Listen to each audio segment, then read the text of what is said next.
Hi అండి, నమస్తే. నేను మీ Sridevi. Welcome back to my channel వేఎస్టీ వంటకాలు.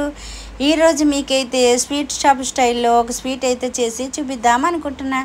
ఎంతో ఈజీ అండి. మన ఇంట్లో ఉండే ఐటమ్స్తోనే స్వీట్ అయితే రెడీ చేసుకోవచ్చు అనమాట. నేనైతే ఎలా చేసాను చెప్తాను, వచ్చేసాయండి. ముందుగా నేనైతే స్టవ్ ఆన్ చేసేసుకుని మూకుడు పెట్టుకున్నానండి. దాంట్లో 4 స్పూన్ల వరకు నెయ్యి వేసుకుని 1 కప్పు బాస్మతి రైస్ వేసేసి మంచిగా గోల్డెన్ కలర్ వచ్చేలాగా ఫ్రై చేసా. మనం మంట ఐలో పెట్టేసి అయిపోయాం అనుకోండి, బియ్యం మాడిపోతాయి. సిమ్లో పెట్టుకుని మంచిగా గోల్డెన్ కలర్ వచ్చేలాగా ఫ్రై చేసుకోవాలి. చేసుకుని బాగా చల్లారి పెట్టేసుకుని మిక్సీ జార్లో వేసేసుకొని దాంట్లోనే ఒక 10 జీడిపప్పులు 10 బాదం పప్పులు కూడా వేసేసుకొని మంచిగా పొడి చేసేసుకోవాలి. మెత్తగా పొడి పట్టేసుకోవాలండి, గరుకగా కాకుండా మెత్తగా పట్టుకోవాలి. పట్టుకుని అదే పొడిని మనం పక్కన పెట్టేసుకొని మళ్ళీ స్టవ్ ఆన్ చేసుకుని మూకుడు పెట్టుకుని 1 కప్పు వరకు పంచదార, 1 గ్లాస్ నీళ్లు పోసి మంచిగా పాకం వచ్చేలాగా మరిగించాలి. నేనైతే కప్పు వేసానండి. మీరు కప్పున్నర కావాలనుకుంటే పంచదార కప్పున్నర వేసుకోవచ్చు, కొంచెం స్వీట్ ఎక్కువ వస్తుందన్నమాట. నాకైతే పంచదార కొంచెం తక్కువ కావాలని చెప్పేసి తక్కువ వేసా.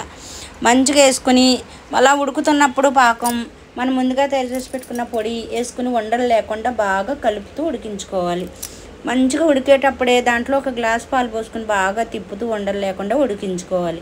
ఉడికేటప్పుడే మధ్య మధ్యలో 1 స్పూన్ నెయ్యి వేస్తూ మంచిగా మూకుడికి అంటుకోకుండా బాగా ఉడికేటట్టుగా ఉడికించుకోవాలి. అంతా ఉడికిన తర్వాత ఏదైనా ఒక ట్రేలోకి తీసుకుని మంచిగా చల్లారి పెట్టుకొని ముక్కలు కట్ చేసుకొని నోట్లో వేసుకుంటే జర్రమని జారిపోద్ది అనుకోండి.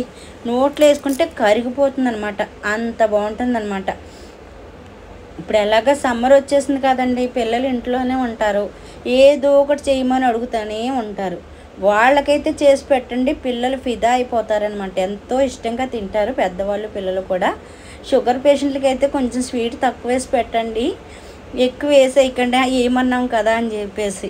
చాలా బాగుంటుందండి. తిన్నారనుకో ఎట్టి పరిస్థితుల్లో మీరు కూడా వదిలిపెట్టరు. నచ్చితే ఒక లైక్ అయితే ఇచ్చి సబ్స్క్రైబ్ చేయడం అస్సలు మర్చిపోవద్దండి. ఇంకా మరిన్ని మంచి మంచి వీడియోస్ కోసం మా ఛానల్ని ఫాలో అవుతూ ఉండండి.